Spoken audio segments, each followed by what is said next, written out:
I am so excited to have on the podcast today Danielle Strachman, the co-founder and general partner of the 1517 Fund, which is an early stage venture capital fund and community supporting college dropouts and tech-focused scientists working on entrepreneurial solutions to big problems.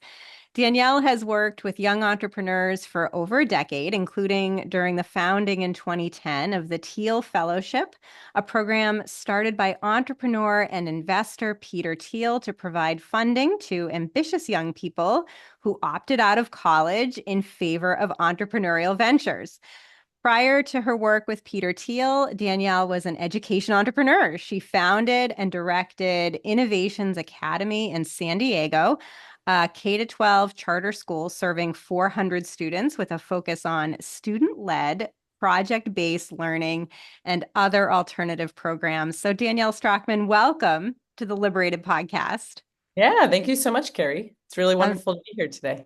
I'm so glad to have you here. I just love your story of from being a founder to now helping to support other founders. I think it's such a great journey that you've been on, and I'd love to sort of talk a little bit more about that journey, beginning with your experience as a founder, as an education entrepreneur, Yeah. helping to launch a charter school in California. So, Yeah. how did that come about? How did you become an Yeah. education entrepreneur?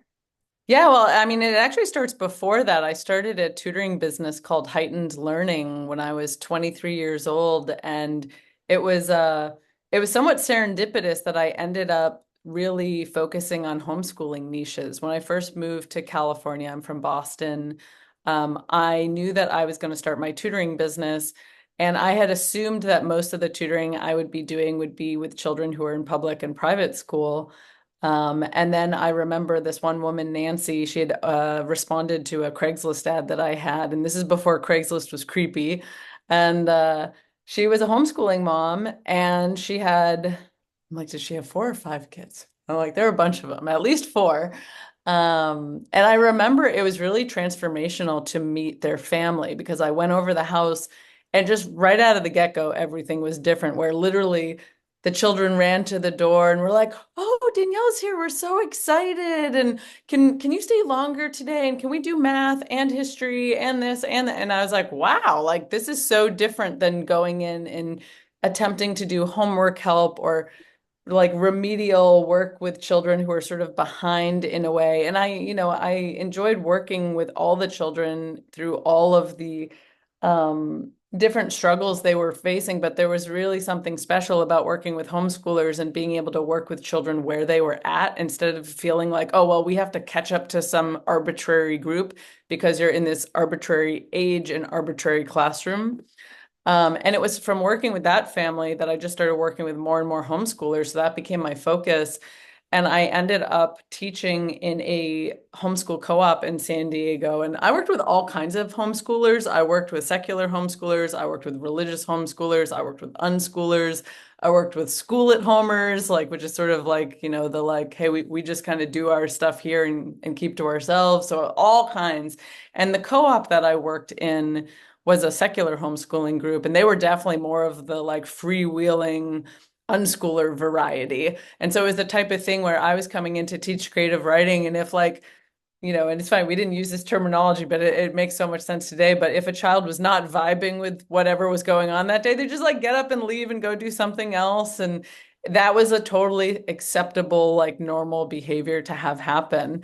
So there's a lot of energy in this homeschooling group. And it was from working with this homeschooling co-op and the founder of that co-op, Christine Kuglin, that she came to me one day. I was probably working with her for like a year and a half, maybe 2 years, when she said, she homeschooled her kids. She has four children. And she said, my kids are starting to say they want to go to school, and we've tried a bunch of schools and we don't like any of them. Would you want to start a school with me? And I remember saying to her, like, but why? Like, why would we do that? We love our co-op, and, like we have such a sweet setup here. And one, she was always very child-led with her family, where it was like, okay, the kids want to try this, like this is what we're going to do. And then secondarily, there was really something about scale. And, we didn't use any of these startup terms then. But we would notice families would come to the co-op and like really want to interact, but especially families, with like single mothers and things like that. They were like, and this is pre-Uber, and just, in the very early days of the smartphone, it's like there wasn't a great way to be able to have like a wider community access the co-op. And so part of building Innovations Academy was like, hey, we could scale this and we could have part-time programs for homeschoolers and we could have full-time programs for people who have families that are philosophically aligned, but they don't have like the time or the resources to be able to do this in the way that they would want to. So maybe we can do that for them. So we started writing our charter petition, and this was another debate actually, should we be charter or private? And we wanted our school to be accessible to the masses. And so, we said like we want this, to be a place where people can come and not have to worry about the finances of it. So we opened as a charter school. And there was a lot of serendipity that actually worked in our favor. I remember it was like the second week that we were even talking about doing it. There was a California Charter School Association conference in San Diego. So it's like we didn't have to travel anywhere. We didn't have to pay out of pocket for like, oh, we need a hotel and we're going to fly somewhere. And it was in our backyard. So we went to this conference. And at the time, they had some wonderful resources. Like they had this program called Charter Launch, which was a lot like an accelerator program, where all of us were learning about here's how you write a charter petition, here's what the district is going to look for. It even came with a little bit of grant funding to help get us started. And her and I would meet, nights and weekends, like when her kids would go to bed, to write our charter petition. And I'll never forget sitting in this coffee shop in San Diego, and we just sit next to each other and like just bang out our charter. And it took us 2 years to get fully approved, which is actually a relatively short amount of time for a charter school to open. It's probably drastically shorter than it takes now. And I remember we would like compare to other schools, and at the time our charter petition was 400 pages, but there were other charter schools where I think their petition was like 20 pages because they came, like, I don't know, 6, 7, 8 years before. And it was like, wow, like things have changed over time. But we have a real philosophy around treating children with agency and autonomy. And that's also been a lifelong mission for me. And it's really amazing to have this school where we now serve 400 children a year. We've been going for about 16 years at this point. I'm still on the board of the school and I operated it from the founding through the first 2 years of operations. And it's just really amazing to see that vision that we had really coming to life. And in some ways, as we're entering, these like more, I guess what you'd call it like the, I don't know, medium term cycle of the school, because I think we'll be around for a long time, that vision really coming to fruition, whereas certainly the first few years were very challenging for people to understand the philosophy and why we do what we do and how we do what we do. And nowadays, there's certain parts of our curriculum, like our social emotional curriculum, that more schools employ now. So it's really neat to see the changes too. I love that. Just so exciting to hear about that journey. And I'm curious, Danielle, when the charter sector began and the first charter schools appeared in the early 1990s, there was a lot of promise around charter schools being incubators of innovation, that they were going to provide that sort of experimentation that was not possible in many cases in traditional district schools. And it sounds like that's what you were really able to tap into kind of the early aughts Yeah. in creating, a real kind of student focus, Yep. agency-based educational model. But you alluded to the fact that even when you created your charter application, it was sort of hundreds of pages as Oh, opposed yeah. to dozens, perhaps a few years earlier. And I Yeah. think that that's something that I have been watching too over the years, that the charter sector in many cases has become more standardized, more regulated. Have you noticed that at Innovations, or have you been able to kind of stave off that encroachment of regulation and standardization? So one thing that's nice is that we're a K through 8 school and the regulatory burden is much higher if you're a high school. So that has been nice. But that said, like the regulatory burden has still increased in some very sort of simple areas that we very much disagree with. It's like, um, the my co-founder and who's remained the director all this time, she is just saddled with things like, okay, like the San Diego Unified demands that, every child gets a Go-Gurt, like those yogurt packets, and it's like, oh, we have to have those in the morning at school. And it's like, you look at the ingredients, it's like, this is crap. Like, but by law, we have to have this available here at the school. And like things like that have become an incredible burden that take away from things like actually serving the students who are in front of us and their needs. And that's been a big learning over time. Like when we first started the school, it was 2008 when we opened. I didn't know at the time really anything about global macro or like I just knew that gas prices were high. I was like, I know we're in a recession. I know that gas prices are high, but I don't understand what this means. And so, families were like, wow, like we live 10 miles away from the school and it's too expensive to drive there at this point. And like we have a lot of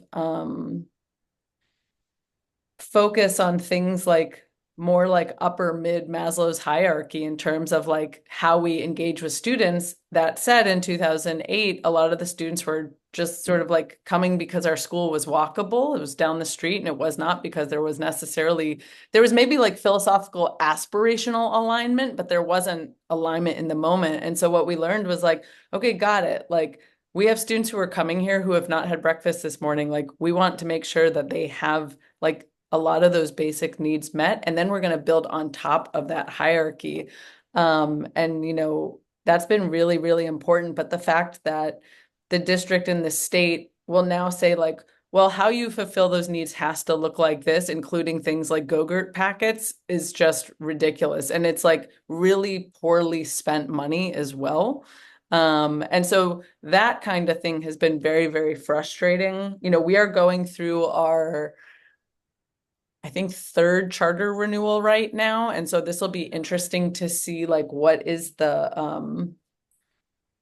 burden of that renewal. It's like, our school has done very well over the pandemic. Our school was the first, not just charter school, but public school in San Diego to open, like to have students come back to school. And I think people really know like we're going to really serve our community, but does the district always align with how you want to serve your community? No. Mm. Yeah, and California really is doing some creative things within the charter sector. Of course, there's Yep. a brick and mortar charter Yep. schools, Yep. there's virtual charter schools, and Yep. then there are these sort of hybrid models Yep. that many homeschoolers Yep. take advantage of, often, kind of complementing the virtual homeschool charters with micro schools and hybrid homeschool programs. So there's just a lot of creativity and ingenuity in California. And maybe that's a good segue then to how did you move from school founder to then working with founders Yep. initially as part of the Thiel Fellowship? Yep. Yeah. So I was school principal along with my co-founder at Innovations Academy for 2 years. And then I ended up moving up to the Bay Area. And I didn't know what I was going to do. I was honestly very burnt out from being a school principal. It is a very challenging, thankless job. And often when you get into education, you get into it because you want to serve students. But when you're on administration, you're serving the district. And that's not how I wanted to spend my time. So I ended up moving up to the Bay, didn't know exactly what I was going to do, was taking some time, with like the staycation, if you will, to decompress from school principal life and also figure out what was next. And I got a phone call from a woman that I knew, Lindy Fishburne, who worked at the Thiel Foundation. And her exact words were to me were, the foundation has lost its mind. They've started this new program, the Thiel Fellowship. They have nobody running it, and you have to get over here. You'd be perfect for this. And I was like, wow, like I had just gotten done doing a lot of like bureaucratic work because I had to collaborate with the state and the county and the district. And I was like, who starts a program and has nobody running it, and who doesn't have a launch that they've done a pilot on or doesn't have a 400-page document for. And it was like, oh, that's Peter Thiel. And it was really wonderful to come on board early. I remember when I was interviewing, I was on my side of the table. What I was trying to test for was, is this something where they're going to really allow me to build and to build in the philosophy that I believe in and the pedagogy that I believe in into this program? Or are they looking for someone to manage their dream? And I'm not interested in the latter. And it was very clear that it would be very collaborative and like they would be looking to me to like really set like a lot of sort of the philosophical anchors of the program. And so I was like an automatic yes. It was a blank slate tabla rasa, and I was like, yeah, let's go. Like, let's essentially homeschool older young people. Like, that's what I want to do. And even with 1517, our venture fund now, we kind of say it tongue in cheek, but we truly believe it. We're homeschooling CEOs.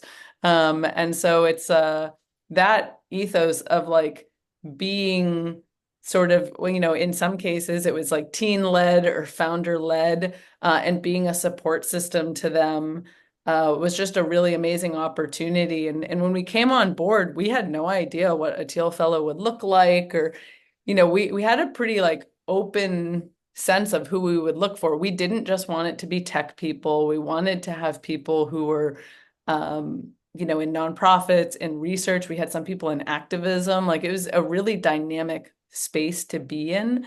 And then some of our Thiel Fellows, we were selecting people who were 19 and under at the time. They were literal teenagers, went on to become some of the like household tech names now. So people like Vitalik Buterin from Ethereum, people like Laura Deming with both the Longevity Fund, as well as her new cryopreservation company. And she was homeschooled for much of her early life. People like Dylan Field with Figma, people like Ritesh with Oyo Rooms. So we got to be there at the very ground floor. Like Dylan, for example, credits us with giving him the money to go out and buy IKEA bunk beds, for him and his co-founder to like rent an apartment and live in San Francisco and like really get started and not have to have the burden of school on top of what they were trying to do building Figma.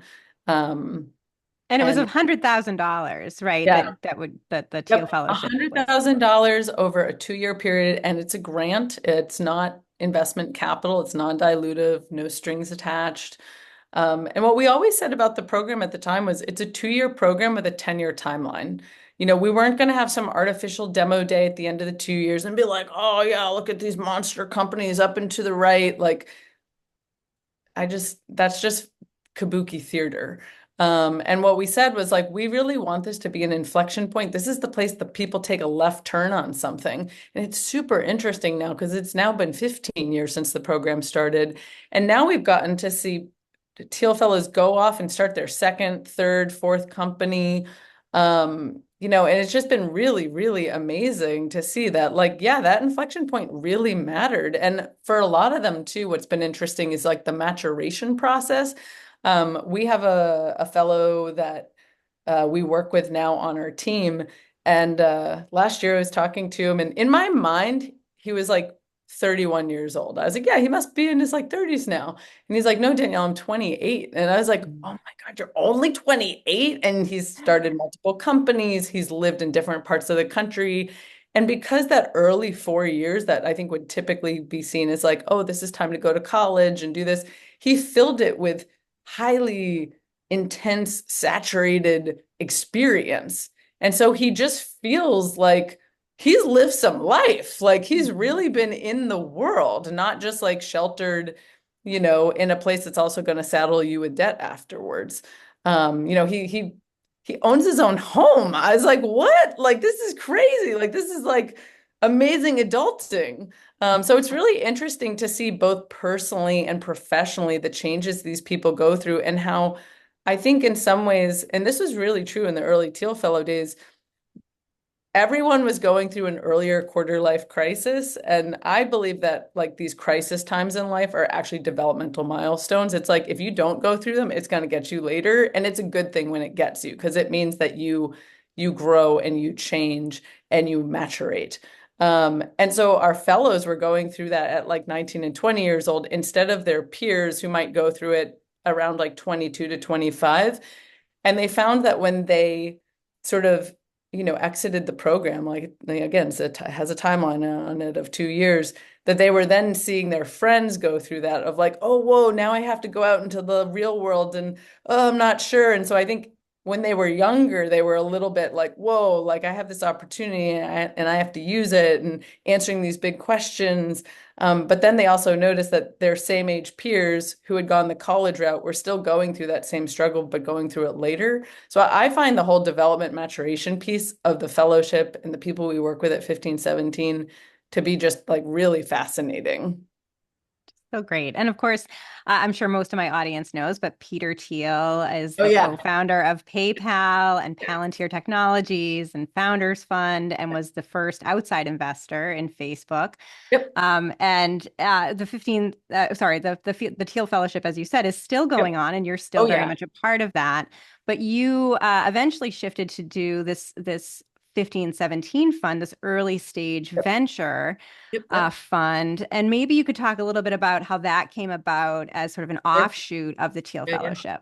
Yeah, yeah. And just for clarity, so though I'm very friendly with the Thiel Fellowship and the program, I don't officially work there at this point. I don't review applications. Like I think sometimes people think I might have like a little more in the moment knowledge of exactly what's going on there right now. I do not. But we started 1517, 10 years ago, and it was really based on this word that I used earlier, scale. We saw with the fellowship that as generous as the Thiel Foundation is, that we had a sense after the first 5 years that, you know what, it's probably going to stay about 20 people for the rest of this time. But what we saw, even just in the applicant pool itself, was that we were getting more and more young people applying. And so we had this sense of like young entrepreneurship, we think is a trend, not just a fad. It's not going to be some blip in the radar and go away. And there were so many people we wanted to work with, but couldn't because we were limited in terms of like what we could do programmatically as far as the number of people. And incentives really matter. This is something that I learned working with Peter is like you have to really think about the underlying structure. And when you have a venture fund, the beauty of it is that you can work with people for the very long, long, long haul. And it's like, wow, like someone starts a company, you can fund them, you can do follow-on capital. Maybe their company does, we had some founders where their companies did really well. Then they became investors in 1517. Those same founders have now started a new company. We've invested in them again. Sometimes people's companies don't do well and we still invest in them again because we're like, hey, you know what? That company was challenging for these reasons, but we still believe in you as a person. With the fellowship, we kind of had one shot on funding where it was like, okay, we can really only fund these people once. If we enjoy working with them, we can like personally mentor them, of course, into the extended future. But there wasn't like a way to engage with them on a capital level. And so we saw that. And we really thought that like venture capital would be a way to scale our work and also be sustainable of like, if we do really well, we can keep backing more and more young people working on just really amazing companies over time. And yeah, that set us out to start 1517. And we also saw that investors did not take the young people we worked with seriously. And especially someone who's an educator, I think I was coming with a very different lens. I would go to venture capitalists and be like, hey, would you give this founder some feedback? Would you give them, some like, would you look at their pitch deck and, just give them some sense of what they need to do? And they were all like, no, we don't do that. And I was like, that seems like the strangest thing to me. Because wouldn't you want to get first look at something by being able to offer a resource of support and help? And it gives you first look. Like it's a really advantageous space to be in as far as being a venture investor. But they did not think with this mindset. And so we went to Peter Thiel in 2015, had a breakfast meeting with him and said, we noticed that venture capitalists don't take our Thiel fellows seriously.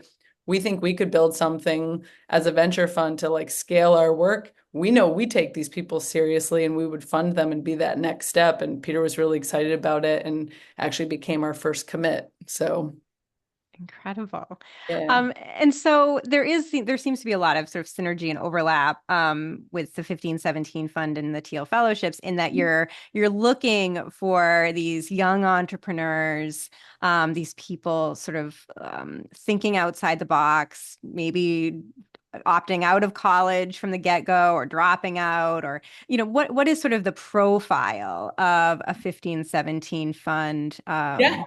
portfolio. Yeah. Yeah, absolutely. You know, one of the things we're always talking about what we look for, and we're like always developing our traits and our articulation of those traits. And one of the new things that's been coming up is like, there's this energy that founders have of, I am doing so much. I'm doing as much as I can with the resources that I have, and I am really pulling like as hard as I can. And the image that is evoked for us is actually a dog on a leash. Like, so you've got this dog on a leash who's pulling really hard and is like, gosh, like I'm going to go out there and I'm starting this thing and I'm talking to customers and I'm building my team. But like what we see ourselves as is the leash cutter. So we're like, oh, you have all that energy pent up and you are ready to go.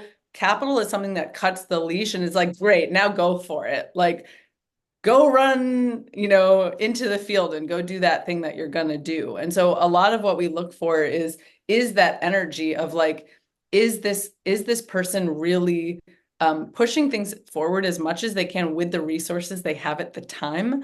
And then do we think more capital would unlock more of that energy to be able to sprint even further, even faster?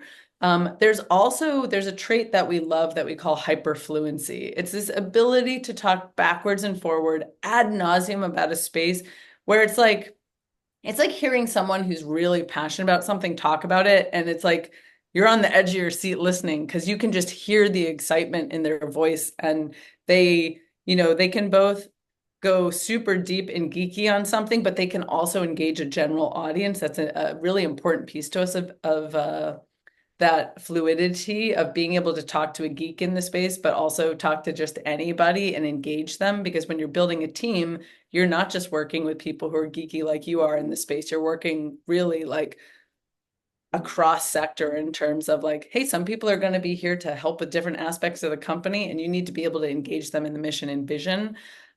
So those are a couple traits. And then one last trait that we love, we call acorn to oak. And it's this ability to like have a huge mission, like, in the upper right quadrant, where that's where you're going. We often ask founders, what do you want to make absurd within 10 years? And it's like, oh yeah, like I want to make it absurd that people ever drove a car. Like, okay, let's do that. That would be something that, like Austin from Luminar would talk about. And also, though, the people have to have that like huge vision up here, but they also have to be able to answer the question, what are you doing on Friday? It's like, okay, lower left quadrant, what are you getting your hands dirty in right now? And it's interesting because we meet lots of people who you might define as like a tinkerer who are really good at getting their hands dirty, but you're like, so what's the big vision? And they're like, it kind of falls flat. Like they can't articulate it. And then we also meet people who are really big vision people, but then when you ask them what's going on Friday, they're like, "Oh, I can't do anything until I get capital, so I haven't done anything." And you're like, "What?" Like wrong answer. So we're often looking for people who are able to be really dynamic between two polar opposites. And so one of them might be like hardcore tinkerer, hardcore vision, have to have both. Oh, neat. And so, what have been some of the exciting successes, like, wins that you've seen over the Yeah, past, yeah, I guess, almost decade yeah. with the fund? Yeah, yeah. It's been really exciting. We have a company called Luminar Technologies. I mentioned Austin just a moment ago. We had met Austin through a community event we had at the Thiel Foundation, got to know him. He was a real physics geek, and we eventually selected him as a Thiel Fellow when he was, I think he had just turned 18. He may have even been 17 when we selected him into the program. And we were selecting him just on like this physics geekery, and we didn't know exactly like, oh, what are you going to make? What are you going to build? And neither did he. But he has ended up building a company that builds LiDAR sensors for autonomous driving. And when we invested, it was 5 people working in a nondescript garage in Orange County. Michael and I on the team have often joked about like we should just drive around nondescript garages and be like, "Hey, what are you doing in here?" Like, like ring the doorbell and, "Hey, this place looks kind of interesting and shady. Like, let's go check it out." Because we've seen a lot of alpha out of like very nondescript spaces and maybe like unforeseen founders and people. Today, Luminar, a few years ago IPO'd, they're in the public market now. we were able to return 4x in capital to our investors. So that puts us in the top tier of funds. And many funds, in fact, don't even return capital. They will say, oh, we're going to hold on to this. We're going to recycle. We're going to hold on to the stock. And in our fund one, we said, no, we need to give this back. This is our job. This is how we stay in business and continue to scale our work. So Austin was able to support us in that. We have another company called Loom that was started by three people without college degrees. We knew one of the founders since he was 15 years old. And when he was 21, we found ourselves sitting in his apartment talking to his two co-founders about the future of communication. That company originally started as something called Open Test. And it was supposed to be like an engineering tool for communication, but then over the global pandemic, they really saw themselves as a public good. Universities use them a lot, families use them a lot to communicate back and forth. And then last year they were acquired by a company called Atlassian, and we returned another 1x to our investors. So it was really amazing to see these types of outcomes. And then we have a number of companies that are doing really well, and like the outcomes I think will be a few more years out. We have a quantum computing company. We have a company right now that's a hydrogen storage company that's a newer company, and it's going to be many years until we know exactly what happens there. We have a company that is working on lab automation that's doing incredibly well. So this is something that's important to us, that our founders are working on things that are going to make a real dent in the universe. And that mission and passion is really important because, they're the dark nights of the soul that you go through when you build something, and you have to have something more than like the potential for fame or fortune to drive you forward on it. So it's just a real treat to work with the people that we work with, no matter the outcomes, because of that drivenness. That's amazing. And I don't want to take too much more of your time, Danielle, but I'd love to talk briefly about Teen Camp Oh at yeah. 1517, because in Yes. addition to Yes. Yes. funding these visionary entrepreneurs, you're also cultivating Yep. curious young people. Maybe you could Yeah. spend a couple minutes on that. Yeah. Oh, I love our teen camp. So a few years ago, we had this insight of like, when we talk to people doing office hours on campuses and things like that, it's really great. We love talking to people, but we also had this insight of like, it's too late. We need to go earlier. And we talk to high schools and things like that. But when you go and talk to a high school, you don't necessarily get the same like dynamic interactions, usually more like in front of the class. And sometimes there's that office hour component, but even if there is, it's like, it's like 20 minutes. Like you don't really get to spend quality time. And so a few years ago, we were like, we want to start a camp. Like we want to do something like that. And 2 years ago, we launched it. We do it as a fall camp. Summer camp's too competitive. It's like, oh my, like teens have so much going on. So we do it in October. And we have had about 25 young people join us between the ages of 14 and 19 to do a deep tech field trip day where we go around to our deep tech companies and really show them what's possible with just a couple people and a little bit of capital. Of like, I think, I remember when the fellowship started, people were still calling Facebook a startup. And I was like, this is not a startup. This is a company. Like, this is like fully fledged. And even now, like Meta, I mean, gigantic. Like, you would never call that a startup nowadays. But we wanted to show people what was possible. Then we have a workshop day on the second day where we do a lot of hands-on, kooky, wily things. I'll leave it at that because I always like it to be a surprise. And then on the last day, we do an unconference day where the teens present like, hey, here's interesting things that I'm into. And we had a young man this time at camp teach a fencing workshop. It was so fun. I was like, oh man, this is so great. He brought fencing equipment and different swords and like really just like, I don't know, like we got to learn about things that I would never get to learn about. So we love the teen camp. We've done it twice now. We plan to do it every year. We'd love to expand it. Right now, it tends to be between like 20 and 30 young people. And I'd love it to expand to be like 100. We have more demand than what we can take. And we finance the camp, which people are always really surprised about. Like we have no desire to make money off of teens coming to a camp at 1517. And so, they have to get there. Like, it's like, okay, if you're traveling and doing air travel, like, okay, you need to pay for the plane ticket, but as soon as you're on the ground, like we cover everything for these teens. And we're looking for, I think some people might think like, oh, it's a STEM camp. It's really not. It's about that hyperfluency and that geekery Mm. in any area. So we've had teens who are certainly very STEM oriented, but we've also had teens who are like, Jane Austen, a files. And it's like, Mm. okay, we've got this one young man who's really interested in more like antique weaponry and things like that. And it's like that geekery that we're looking for. And we're also looking for genuineness in them, where it's Mm. like they're driven through their own heart and soul and not because of college applications and things like that. I love it. Yeah, it's been So, so much fun. yeah, so great. And then just to continue to sort of cultivate these young people Yep. who have that spirit of entrepreneurship and out of the box thinking. It's exciting.